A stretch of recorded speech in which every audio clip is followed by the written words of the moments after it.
Hello, my name is Indigo Montoya. You killed my father. Prepare to die.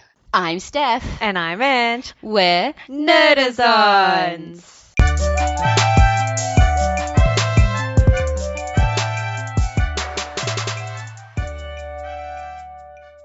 That's Okay, good.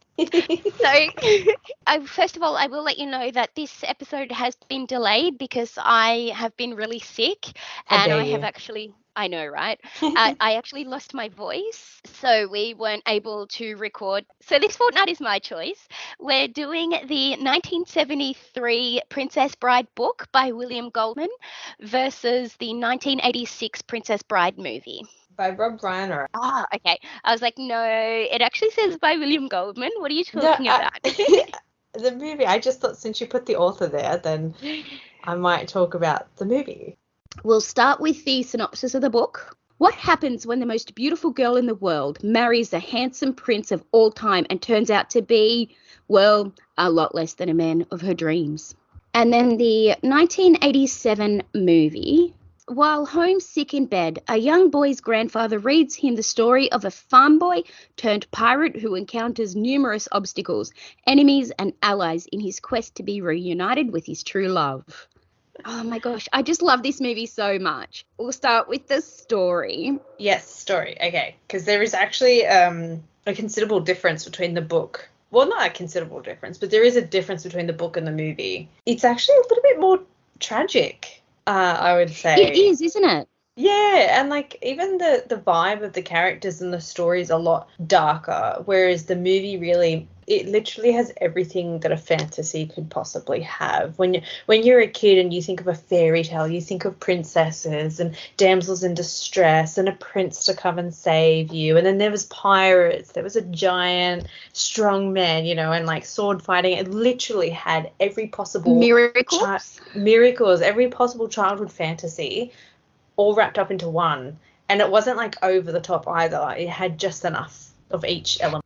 Yeah, first of all, that Buttercup has parents. It's easy to see why they cut it out from the film, as they're not particularly important, even though they are humorous addition to the story, as the husband and wife are always fighting at each other. Also, neither of them are quite sure how they could have possibly created such a beautiful woman as Buttercup.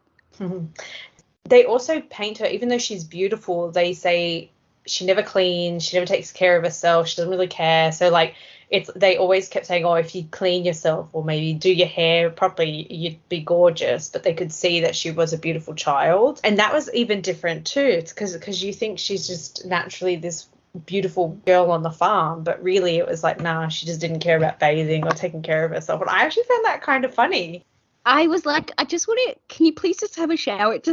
When I was reading it, I was thinking, it just reminded me of like Walking Dead, when I just wanted them to wash. And I was like, I could just imagine her just like being dirty and gunky and. Yeah, but still being beautiful. But having like bits of dirt all over her face, ruddy hair. The other thing is that the book has no shrieking eels. I wish that the shrieking eels were part of that, because it also added the extra, like with the ruses, and I loved that scene as well. When Buttercup attempts to escape from her captor, she jumps out of the boat to the sea and comes face to face with a fairly terrifying creature known as the shrieking eels. However, they were added for the film. There was a near identical scene in the novel. Buttercup does try to escape Vizzini and company by jumping out of the boat. However, in the book, she comes up against a less fantastical creature known as Sharks. Sharks are scary, but the shrieking eels were way scarier. Yeah. I also have to say with the story, I really like how they added the narration in the film, that it was the grandpa telling the kid a story. I think, again, that just adds to the fantasy that kids have. And I like that they played, obviously it was a bit of a pivotal time, because it was set sort of like, late 80s, early 90s, video games have come out, it's all fresh, and sort of that era of kids starting to not go outside and play or not read books and things like that. And I really liked that it built that homely feeling of you should read a story or you should listen to a fantasy, and it just like it ties the two elements together really well. And the fact that the grandpa read this to his son, and I like that was a little tradition. But I didn't realize that I didn't realize that the grandfather was actually Columbo. Yeah, I knew that. I was like, what? Oh yeah, he is Columbo. I forgot. But I think that was a good one. The biggest thing I wanted to talk about the story though, and it's probably the biggest change, which is the ending, which until I read that or listened to that book, I had no idea that the ending, as I was saying earlier, is kind of more tragic because the prince's, I guess, army, you could say, are hot on their tails, and Wesley is actually quite injured. He's pretty badly hurt. Whereas in the film, it's your typical fairy tale. They're riding off into the sunset for their happily ever after with their friends. Well, yes, and that's one of the other notes that I wrote, is that the book is intentionally missing the reunion scene. However, while the real book contains much more than we've read in The Princess Bride or seen in the movie, there's one scene that doesn't exist in the book that it does in the film. The reunion scene, which occurs after Buttercup realizes the Men in Black is actually Wesley. Believed such scene was unimportant, so it skipped over it. William Goldman is critical of the decision in the book, whereas Wesley and Buttercup basically jump straight from falling into a ravine, dealing with the fire swamp in the movie. However, the pair do get their romantic reunion on screen. I actually think the changes they made from the story worked for the context of the film. Yeah, I think I liked the movie ending a lot better as well. Indigo's story in the book was so much more sad. They added the whole, like, they actually, like, went over the death of his father. And how he was like this brilliant sword maker. And I was just like, whoa, it was just so much more sadder when he's like trying to get his, I actually felt that story was really deep in the book. The way it was written and getting his revenge just seemed so much more like deeper than in the film. But I can understand the differences that they have between the book, the story of the book and the film, because as I've been saying, the book was like the film was done to be more of a fantasy story. Oh, yeah. So they, you've got your structure for that, and that's happy endings, that's overcoming fights and obstacles. So they kept the vibe of that throughout the story, which I kind of liked. But then at the same time, it was interesting to see like a slightly deeper, even the prince seemed so much darker in the book than he did in the film. And I was just like, whoa, okay. You don't think in this 2-hour like audio book that it was a little bit darker? I think that's why they cut that scene out of Indigo's father, is because it is a fantasy. It is meant to be a happy, uplifting. Yeah. So I think that would make it such a downer. And also Indigo and Fezzik's search for Wesley is much faster on screen as well. The single biggest difference between The Princess Bride on page and screen comes in sequence that exists in the book, but entirely absent in the movie. In the film, when looking for the Man in Black, Indigo and Fezzik find the albino, and then Indigo prays for inspiration, which leads him to the hidden door in the tree and the Men in Black. In the book, finding Wesley is so much more involved process. Indigo and Fezzik do find the albino in the secret door in the tree, but Fezzik knocks out the albino before they learn about it. Instead, they go in the front door of the Prince Humperdinck's Zoo of Death. It is the place where the prince keeps the various of animals he loves to hunt, but the front door is a trap. Indigo and Fezzik have to fight through the multiple floors of various dangerous beasts in order to find their way to Wesley. And again, I wish that they added that to the movie. Yeah. Because that also adds a whole bunch of fantasy to it. Yeah, but at the same time, if they were to keep a lot of things from the book, they've added a whole other underlying story, and that's the narration and the kid being sick. Mm-hmm. And they've had to tweak it a little bit to be a bit more happy, I guess you could say. So I think if they added a lot more, the film would just be too long, I guess. Before we move on to characters and things, the favourite scene, the scene between Indigo where he kills Count Rugen, that is just the way that he says, "Hello, my name is Indigo Montoya. You killed my father. Prepare to die." And he just gets, I love that. Like he finally gets his vengeance. Yeah. Yeah. But one of my favourite scenes, or a scene that always stuck in my mind, was the torture scene. Because the torture does nothing, and I just always found it hilarious. Well, a little fun fact, that torture scene, you know, the torture machine, that was actually a borrowed prop. It was from one of the James Bond movies with Sean Connery. Whoa, really? Yeah. Yeah. That's cool. I haven't seen his James Bond, but that's so cool. And I actually, what I really liked about that narrative in the story is I liked seeing that the grandson became more and more invested in the story, which is great because sometimes, I think people forget, hey, there's more beyond TV and movies. Someone could talk to you and tell you a story and it's still great, or you could just go and listen to a book or read a book, and I think it's a prompt to be like, once you get started, you can get very invested. Yeah, you can. I kind of want to move on to characters so we can talk about characters and characters and story together. Yeah, let's do that. While I was researching this as well, I actually found out how to pronounce Carrie's name. It's Carrie Elwes. I want to start with Wesley and Princess Buttercup. Yeah. They were exactly, maybe because I did watch the movie millions of times, but they were exactly how I imagined them in the book. Like quite a character change in the book. But then in the movie, she talks a little bit more. She's a little bit more like with it. She hasn't like switched off in her mind, if that makes sense. So it's interesting to see, like, I think in the book it really showcases the amount of love that she had for Wesley because she just accepted her fate when she thought he was dead. But in the book, I don't know, she still seemed with reality at the time, even though she was upset that he wasn't there, but she still seemed with it and aware of what was happening around her. I think they were both damsel in distress, but I actually think the film, she was a little bit more outspoken. So they kept to the damsel in distress story, but she could also speak her mind. And she wasn't, silly. Whereas in the book, I got the impression she was just a farm girl who wasn't super educated and just, followed along as the story went because that's what you do. And I just think the chemistry between Wesley and Buttercup in the movie, perfect. Yeah. Wesley says for the last time before he dies, where he's like, as you wish, and they get that pot. I'm just like, oh my gosh, like, to me, she turns into, oh my gosh, I do love him. I want to be with him forever. And you see that switch on film. I think, they were both really good. He definitely, I always think of him from Robin Hood Men in Tights. Another great film. I think that's also up the top. See? Yeah, no. You're just adding stuff now. I am, but I think that's also one of my top films. Yeah, that one's such a good film. I used to watch that like every year when it was on TV. I'd watch it and then be like, I want to rewatch it again. So I'd rewatch it Well, again. if you didn't record it on the VHS or if someone recorded over it, I had no copy of the tape. No, I know. I owned it. So I was always... Sorry. Yeah, I know.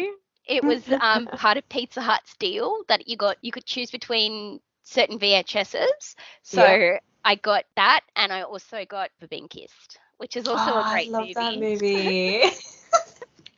I do like that film. But yeah, I really loved how he played Dread Pirate. Yep. And how he was fully like into the character of the pirate as well. Yeah, like I think when I was a kid and the first time I watched it, I came to the realization it was him at the same time Buttercup did when he was rolling down the hill and says, as you wish. As a kid, I didn't realize it was him, and I was just like, oh my God. So he really played the characters well, I think. And I think it was interesting too because he comes out of his shell. He was just the farm boy and didn't say much. And then you see him as this pirate and it's just like, whoa, there's so much more to you. He was one of my first crushes. Yeah, I can see that. With his beautiful wispy hair. But I really like the way they did the scene just by simply having the words as you wish. Because then even as the viewer, you're like, oh my God, what did you do? You just like let him go because you don't understand why this mysterious character just comes chasing. Like she was already kidnapped and you're like, oh yeah, okay, it's just that whole ransom thing for the princess, typical fairy tale. They want money, do it that way. But then you'd never understood who that other person was. And then when he said those words, the realization hits you as the viewer and you're like, go after him, you stupid woman. Like, yeah, it's just like, I'm really glad they added that scene. So I thought we could do the next three as a group. So if we do Indigo, Fezzik, and Vicini. Yep. So Indigo, I had a lot more like love, understanding of him especially as you mentioned, that you got to have the backstory. And I just thought that was, it made me love him even more. Yeah. But also, like, it took me a really long time, like an embarrassing amount of time, to realize that Mandy Patinkin was in Homeland as well as being in Criminal Minds. I didn't know that. Yeah. He plays in Homeland. He plays Saul. I never watched Homeland. Oh, Homeland's great. Yeah, I've heard a lot about it, but it's not a series that I've ever watched. Side note, I didn't realize, you're going to think, oh my God, what an idiot. Timothy Chalamet plays the president's son in Homeland. Wow. And you didn't know this? No. Oh my God. I thought you would have dug through his filmography. I did, but I only went through his movies. Okay, but I thought enough. That was hilarious. But I just thought, the way that he came across was just amazing as well. And I really thought he portrayed that in his eye. He really did. There was you could tell he was upset because through his speech, but there was this joyful smile and spark in his eye for and playfulness. And playfulness, a sense of adventure for the character, which again adds to the fairy tale vibe of the film, which I really liked. But when you listen to the book, it's a bit more darker. It really does. You can understand it's someone who's been through something and he's really trying to rectify that with the death of someone else, But watching it in the film, and he just brings that spark to the character, which adds again back to fairy tale adventure, which I liked. And one of the scenes that I really like is where Wesley is climbing up the mountain, and he's like, "No, come on, I'll let you wait." All of this, and the fact that the rope, Wesley, you're when he cuts the rope, you're how did he not fall and die? He obviously didn't have time to hold on to the side of the wall. Plot hole, but that's okay. I'll forgive it. Is when Indigo shows Wesley his sword, and it's so easy if Wesley was not a nice man to be like, I'm going to kill you straight away. So it just proves that, they are genuinely lovable and respected men, because they want to actually fight fair. Yes, a fair fight. I'm going to give you another fun fact. Andre the Giant wasn't the first choice for Fezzik. It was. I'm going to get you to guess. Who do you think is big and buff in the 80s? Hulk Hogan? No, they were planning on getting Arnie. Ugh. I was going to say Arnold Schwarzenegger, but I'm was he more later, or was Hulk Hogan No, first? they were going to get Arnie to play Nah, I'm glad they Andre. didn't do that. I thought Andre, like I said before, he was such a sweetheart. And I don't think he wanted to be any of that fighting, but he obviously got roped in because he was so big. Because he was so big, and because he, he was mocked all the time. And so Vizzini obviously took him under his wing and promised him so much. Yeah. Manipulated him. And so, Fezzik and Indigo were friends forever. Yeah. So they're like, okay, let's go on this adventure. Yeah, he is a gentle giant, truly. Vizzini in the book had him really fat and grotesque. And he was like a hunchback with an angelic face, I think. That's the exact right. But also Wallace Shawn, I thought was, because I thought he was also really good as well. I cannot picture anyone else in that role. I cannot either. I don't think I can picture anyone else saying that word, inconceivable, except for him. And I think he says it in almost every other film he's been in. Pretty sure he says it in Clueless even. I think he does. Yeah, it's I just can't picture someone else uttering those words. It just doesn't sound natural to anyone else. Nah, I agree. But I also like when he's like, inconceivable. I do not think it means what you think it means. Yeah, don't correct me. That's the kind of attitude he has. I'm the brains of the operation. You're obviously the brawn. Yeah, no, I think he was perfectly cast. The whole thing was. The whole thing was, exactly. And you know what? This brings me to something I wanted to say. I just didn't know when the right time was to say in the podcast. Last year or 2020, I know it was definitely during COVID. I think it might have been 2020 that they had floated the idea of potentially remaking this. Even like Carrie Elwes got up and said, why would you change something that's already like perfect? The whole internet pretty much like shut it down, which I'm so glad because it's exactly what you said. It's been perfectly done. It still holds to this day because it has that vibe of fairy tale retellings. You know, the cast was perfect. I don't think anyone was poorly cast in this film. And even it had the right elements of every genre throughout the film, that it was generally a perfect film. And, yeah, the internet just, like, tore it apart. And even, Carrie said something not to, like, a few people I think who were involved in the film were like, if there's one film that you shouldn't remake, it's this film.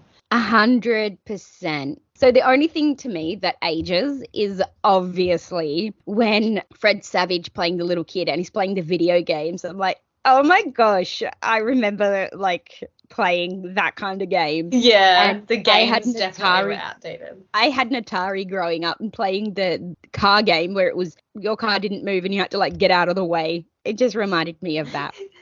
Yeah, like I think even what's so great about this film is if they ever did remake it, which I really hope they don't because they could never cast the same, I don't think. Like even Robin Wright had such a classic look to her that it's just a very different look to like the shape of women's eyebrows that they go with now, the type of makeup that people use now, the way people's hair is done. It's just so different to what she had, and she had that classic look to make her fit into the fairy tale really well. Like, I mean, you'll never get someone to play, like, Andre the Giant could never do, like, no one could ever replace what he's done, you know? So I really hope they don't ever remake it. But the format that they did the film in, by having a granddad narrate the story, works in any generation. Because it's always like when you're at that level, you think, oh, what do you know? You're just old. You don't know what's cool now. And then it's the same thing's going to be with us. You know, we were always told get off the computers and go outside and play or something. And then we're probably going to say something to our grandkids or something that'll be different. So it's something that will always be a recycled template.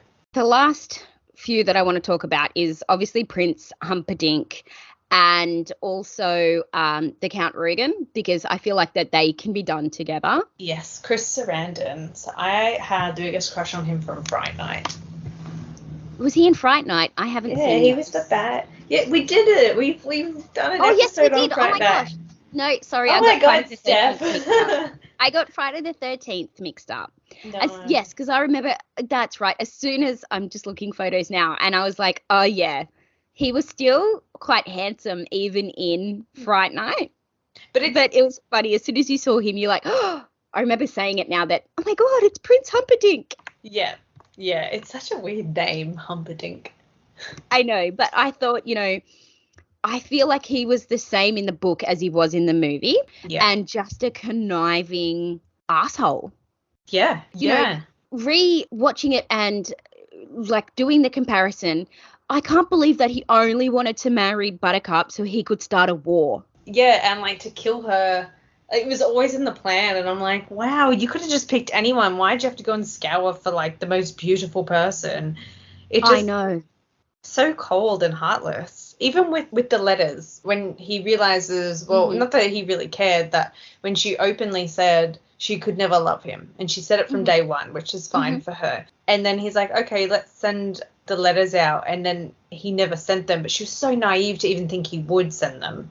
You know, it was just, he did whatever he could in order to kill her, and it's just crazy that he was so driven for his end goal of killing the woman that he was going to marry. Yeah, but that's also like a bit of a downfall, is that the princess or Buttercup was so naive and such a damsel in distress. Yeah. You knew that she grew up on a farm, and you knew that she had fight in her. Yes. Count Rugen also was such an asshole as well.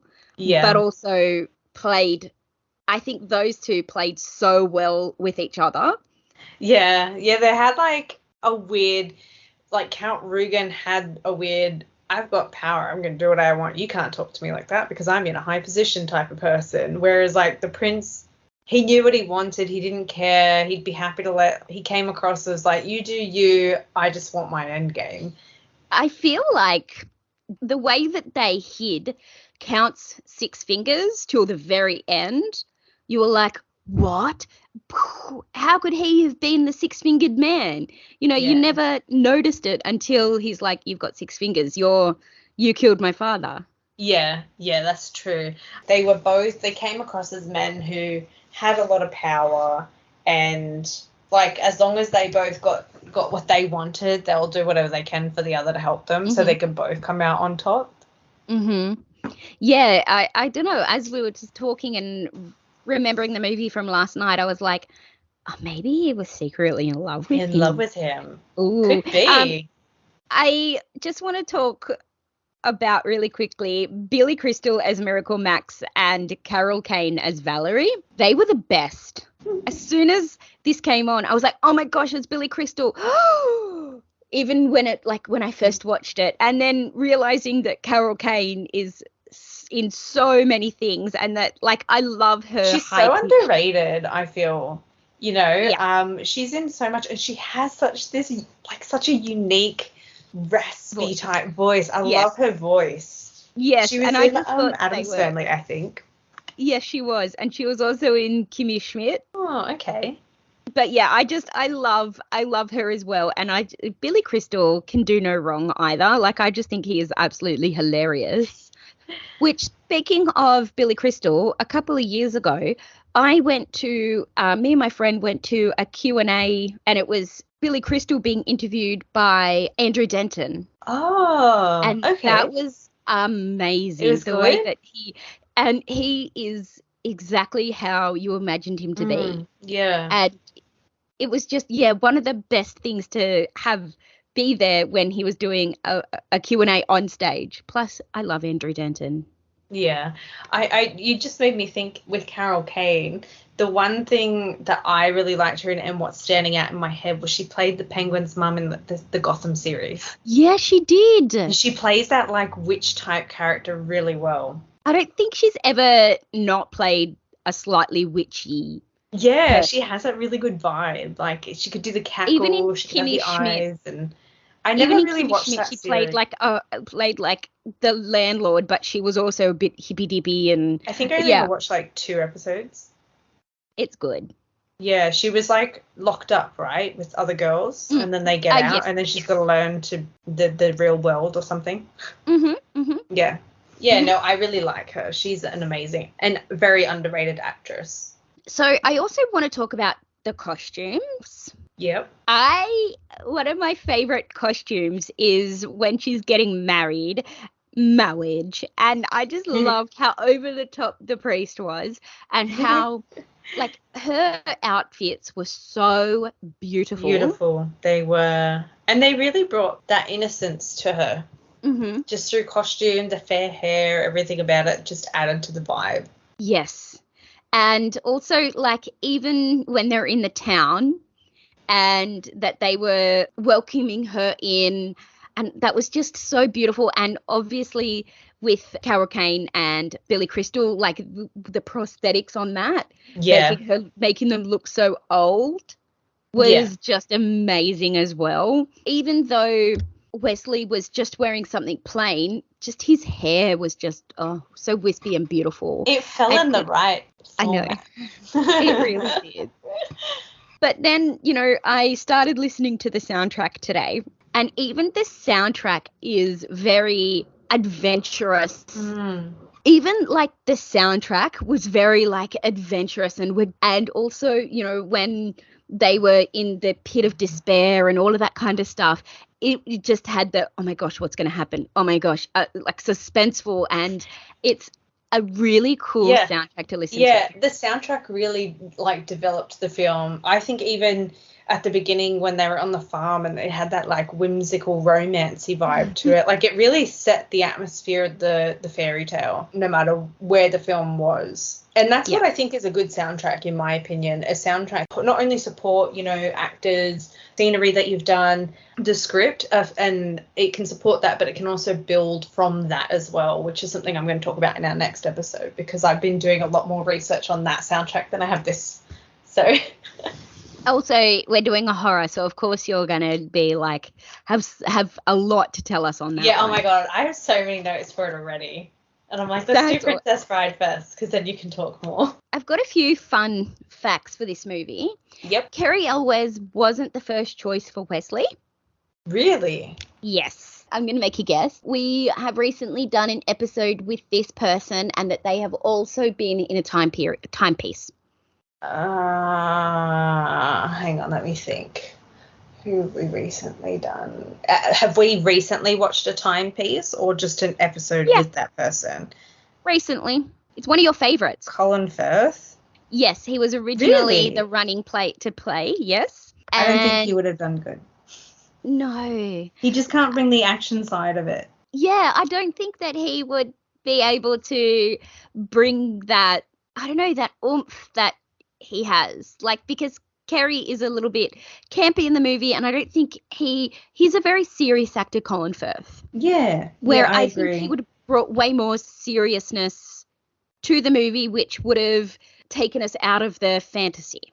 Yeah, I agree. 100%. One of the final scenes didn't make the final cut. Before it was cut from the film, Fred Savage was originally walked over to his window after his grandfather had left and sees Fezzik, Indigo and Wesley Buttercup all riding on their white horses. Oh, I'm glad they didn't include that. Cary filmed many scenes with a broken toe. 6 weeks into production, Elwes had an accident in an ATV which was used to transport Andre on set because he couldn't fit into any of the crew vans, leaving him with a broken toe. Initially, Elwes tried to hide his injury from the director, but they ended up using a trick photography to hide his limp in many of the scenes. Wow. Interesting. And then Andre the Giant really knew how to eat and drink. Yeah, turns out Andre drink anyone under the table. When the cast go out for dinner, Andre would order 4 appetizers, 5 entrees, while 3 bottles of cognac and 12 bottles of wine were reportedly only made him a little bit tipsy. Wow. Well, I mean, that just seems like common sense. He was so big, his body mass, Mm-hmm. Wesley and Buttercup's love was real. Elwes wrote in his book that it was as if I were looking at a young Grace Kelly. She was that beautiful, adding, to be honest, I couldn't concentrate on much of anything after our first encounter with Robin. She was the perfect Buttercup in my mind. Turns out they can't fake that kind of chemistry. Aww, that's so I know. There's so many. I'm just going to leave on one more. Okay. The movie nearly didn't get made. For more than a decade, The Princess Bride was put on hold due to an unrelated series of production houses closing and producers getting fired before finally Goldman brought back the rights to the book. We are forever indebted. Yes. Oh my God. Could you imagine the world never having The Princess Bride come to be a movie? To me, I say this, I've said this a lot, but to me, this is one of the most perfect films. I 100% agree with you on that. I think it's such a perfect film. And like what the grandfather says at the beginning is that it has everything in this movie. Exactly. What more could you want? It has love, it has fighting, it has death, it has miracles, it has torture. So to me, I can't falter this movie. I agree. So, anything else you want to add before we move on? No, I think we've covered all the areas that we wanted to cover. One thing that I do want to mention, though, is one of the, not my favourite scenes, but one of the funniest scenes to me is where Wesley is falling down the hill and he's saying, as you Oh, I love that scene, though. And that, she just, runs and then she just forces herself to fall down as she falls down. I know. I'm like, if you took more care, but I think she was just so oh my God, that was him. She wasn't even paying attention to where she was stepping. She just wanted to run to him and then didn't realize, oh, I'm going to fall. No, but also when she's like running and then she falls and then she's got to like make herself roll to then continue to roll down the hill. It's just, yeah, that's really funny. I know, it was fine. It was such a good scene, though. I love that scene. How do you rate the book? How How many pages do you give the book? Pages do I give the book? So the book was interesting. I'd be more inclined to go back to the film, though. I kind of like the fairy tale vibe more than the darker vibe. I mean, it wasn't super dark, but it was interesting, but I don't think I'd probably go back and listen to it again. So I would leave the book at 3 pages out of 5. It's more than half. I liked it. I liked the backstory to it, but I liked the film a lot more. And for me, the film would be at a 4 or a 4.5. Actually, I'm going to go 4.5 because it is one of the most perfect films she could make. So you're giving it a 4.5? Yep. Okay, so I'm going to give the book a 4.5. Okay. Because I like the addition of Indigo's background. I loved that it was just so much fun, and the author that read it was, or whoever read it was also quite fun. But also, I'm going to rate it less than the movie because I will watch the movie again, even though the book's quite easy to read. The movie, because I've seen it so many times and I will rewatch it 100 million times more. I'm going to give the movie a 4.9. Do you know, I'm actually going to change my opinion on this. Yep. I'm going to give the film a 5. There's nothing there's absolutely nothing I can fault on it. Now that I'm sitting here thinking, we haven't had anything negative really about the film. The film was perfect. The cast was perfect. It was filmed perfectly. And we keep saying it is a perfect film, so it should have a perfect score. So I'm going to give this a 5. And I might change the book to a 4. It was a good book. I just probably wouldn't go out of my way to listen to it again. But the film this is the perfect film that you could find to benchmark on other films. The movie, it's perfect, but I don't think any movie is 100% perfect, so I'm giving it a 4.9 for sure. All right. I think there's got to be some perfect films out there. Because when we think about it, we've been doing this for how long now, and not a single film that we've done has ever reached a 5. And this is the closest we've ever talked about there to being a perfect film. Like, neither of us have said one negative thing about the film. No. Yet you're not giving it full marks. All right, you've convinced me. I'm giving it a 5. Yes, it deserves it. I think this is the one film that actually deserves to get the 5. I was watching it with my niece, and she's like, it's a little bit old, but I really loved it. I'm like, yes. So even, the young audience can still love this movie as well. Yeah, I agree. And just showing how the internet went into such turmoil when they decided they were contemplating remaking it. And how even the internet said, it is a perfect film, don't fix what's not broken. I think this is our first perfect film. This is our first 5. Yeah. And I think it might be our only 5. Yeah, I think this one does deserve it. I mean, obviously not everyone, likes a fantasy film, but I think when we think about all the categories that we sort of assess it on, I think this one is quite perfect in those categories, so it does deserve the 5. All right, big question. Now I'll give you 2 choices, but but I'm sorry, there's no chance of you being able to get audience score. What do you think? Oh wait, I didn't know there was no audience score. Nope, because this is the audience. This is an overall. So I only get the Rotten Tomatoes score. There's no audience score. You only get the Goodreads score. There's nothing else. Wait. There's no Rotten. How can there be no Rotten Tomatoes score for this film? There is for the film. I'm talking about the book. Oh, okay. I think we had this discussion 10 minutes ago. Calm down. Okay, so Goodreads score. So Goodreads do it out of 5, right? Yes. Okay, this one I'm a bit unsure of because I thought it was good, but I think the film was better. So I wonder if other people think the book was as good as you did. Does Goodreads only go by increments of 5? No. Okay, all right. I feel like I'm going to have to go with the way you rated this. I'm going to go a 4.8 out of 5. 4.8? Lower. Oh. By a bit. 4.2? Oh, you were so close. No! You got 4.3. Oh, I was so close. I know. Okay. Now here's the biggest one. Okay. So what do you think on got Rotten Tomatoes? I've actually got it right as the Rotten Tomato meter and then the audience score. So I'm not going to stuff this one up. Okay. Now, just based on our discussions, I think this should be highly rated. Mm-hmm. At least even with the audience score. So I'm going to go straight up there and I'm going to go 98. Oh, you were so cool. Wait, I get one more guess. I know, but I'm saying it's higher. Oh no. I don't know. Do I go 2 or do I go 1? I'm going to go 99.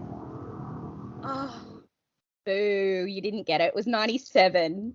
Oh, you said higher. Yeah, what did you say? 98. Oh, shit. I'm sorry. I'll give you half a point. Yes, we're tied. Yes, because that was my fault. Okay. Executive decision, my fault. Okay, so... Okay. What do you think the audience score? So the film got 97. I feel like the audience score would be stronger. But I don't think I've ever seen a full marks on a Rotten Tomatoes. So I'm really unsure. I'll go my first guess at 99. Lower. No! Really? Yes. Oh, I bet you it's all these young generations making film.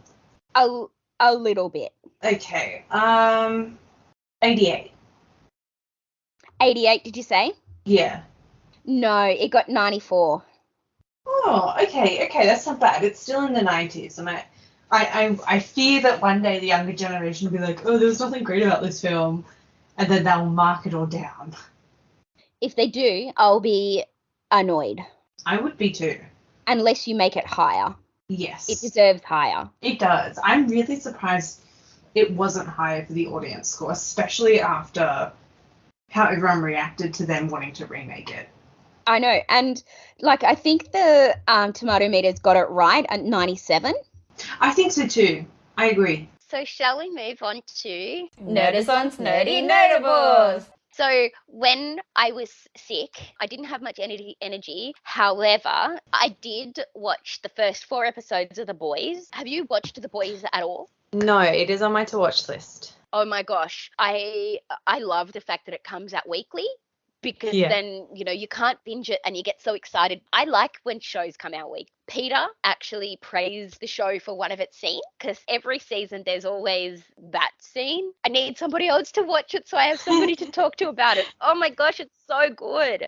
Yeah, I'll add that to my list. I've just been trying to finish. I have a lot of half-watched series that I've been trying to finish. So, and I'm back to studying now. Boys is rated R because it is quite gory. Yep. But it's good because even though it is super gory, it's fake. And you know that it's over the top fake. I like fake. that. We just met Jensen Ackles. Oh, I saw a picture of him. Yeah. He's not what you expect. There's no spoilers, just oh my goodness gracious me. For me, sadly my studies have started again, so not what I want. But I did go and see the new Bob's Burgers movie this morning. And how was that? It was so good. It had all the right elements, I think, in it, and the soundtrack was so good. I was listening to it on the way home. I'm like, oh, I love this film. I can't believe, when I started watching it, no one really knew what Bob's Burgers was when I had started watching it, and just to see how big it's gotten, and then I even went to the movies to see it. It was crazy. Was it busy? No, there was only 6 people in the cinema, I think. Oh, because I want to go see it, so no spoilers. Really quickly, the other show that I've been watching on Netflix, it's called Old Enough. Oh my goodness, it is the cutest show. So in Japan, parents are always so busy that they send their 2-year-olds to 5-year-olds. I heard about that. Yeah, so they send them on like little missions to go do some things. And it's just so cute. So there's one episode where this kid has to take an icebox full of fish to the fishmonger to get it like chopped up so they can, you know, have sushi for dinner. Box isn't even that heavy. It's got like 2 or 3 fish in it though. But he has to go down a hill and he like the bag breaks, the esky breaks, and that he's got just fish all over the street. Aww. And so he's trying to pick up the fish and they keep falling and it's so cute. Oh, I do want to watch it. A few people have told me about that. And they're only like 8 to 15-minute episodes, but it's just kids falling down is one of my favorite things ever. Oh my God, that's so mean. I know, but like it's still kind I love of the like uncoordination that they have. Absolutely. And then there's a little kid and his best friend get sent on a trip, and apparently the narrators were saying that they always fight over everything, and then something happens and they accidentally like trip over each other, and they're like, that was your fault. No, that was your fault. And they're just like, let's just say it's both our faults and move on. Okay. That's so adult. I know, it's so cute. So I highly recommend that one. Yeah, no, I've had a lot of people talk to me about it, so it is also on my list. I've been watching also just because I have BritBox. I've been rewatching Rosemary in Time. I know it's such an old lady. I know, but I have it on the background because I have to start like studying again, so it's just perfect. Like it's not a deep sort of crime mystery that I have to fully concentrate to because it's only like they're shorter episodes, so it's just perfect for the background. And speaking of BritBox, did you see that there's a Father Brown spin-off? I did. Sister Maurice or something. Mm-hmm, mm-hmm. Yeah, I haven't watched it yet. I actually haven't really watched much lately, so yeah. I'm up to book 4 of Dune as well. Oh wow, nice work. I know. The other thing that I've been listening to on Audible is I think it was not last month, the month before, book of the editor's book. Yeah. And it was called Honeybee. Oh yes, I saw that one. So it's done by the same author who did Jasper Jones. Okay. It is. There's so many trigger warnings in that book. Oh, okay. But it is so heartbreakingly beautiful. Oh, well, speaking of Audible, I finally finished The Sandman Act 2. Finally. What did you think? It was good. It was always, every time I listened to it, it was good. So I finally finished that, and then hopefully I downloaded a Star Wars book, The Thrawn book 1. So hopefully I'll listen to that one next. Oh, no, wait, I should listen to Hitchhiker's Guide to the Galaxy because that is an upcoming episode. Did you hear about the biggest change about the Sandman series? No, I haven't heard anything about it. So you know how Gwendolyn Christie was meant to be Lucifer? Oh, please tell me they haven't, booted her off. There's talk that they may have. Because of the fans. Because they had that Lucifer series? Yes, that's right. So they're going to be probably changing it to Tom Welsh guy. Tom Ellis. That's bull. That's bull crap. I think for the series he was good. Don't get me wrong, but she was perfectly cast to the book and the comics. Exactly how he's supposed to look. He's supposed to be like a 9-foot angelic blonde person, and she is perfect for that. And he's supposed to be genderless. When you listen in the book, it's like you can't tell, is it a man or a woman? It was just beauty, beauty before me. Yeah, I know. So she was perfectly cast. I'm so annoyed at that. But also it's DC, and I think that they're going to then that's going to maybe part of the DC world. Yeah. So they've got to do it for continuity. All right, so can you tell everyone what the next episode's going to be? So we're doing Pet Sematary, which I was very keen to watch the remake, which I have. I've just got to finish watching the original and finish up my notes. Can I just ask, is this your first time watching the remake? Yes. Okay. I might give it another go since we've got some time, but I already have a lot of notes, so... Okay. I just wanted to know whether or not it's your first time watching. It was my first time watching both of them. But oh, really? Yes. Wait, were you saying my first time for the original or the remake? Remake. Yeah, it was my first time for the remake. So that's why I chose it, because I'm like, oh, this is one that I wanted to watch but never got to. We all know how I feel about creepy kids and horror films. So that's all I'm going to say about that. Mm-hmm. Because otherwise this will just turn into a bloody bonus episode of both of them. Yes, correct. So next fortnight is definitely going to be an interesting one. Yep. Until then, if you want to follow us at Netizons on Facebook and Instagram, you can listen to us on iHeartRadio, Spotify, and wherever you get your good podcasts. We also have merch by the amazing Craftcaster, and you can find that at Teespring. Until then, stay nerdy. Inconceivable.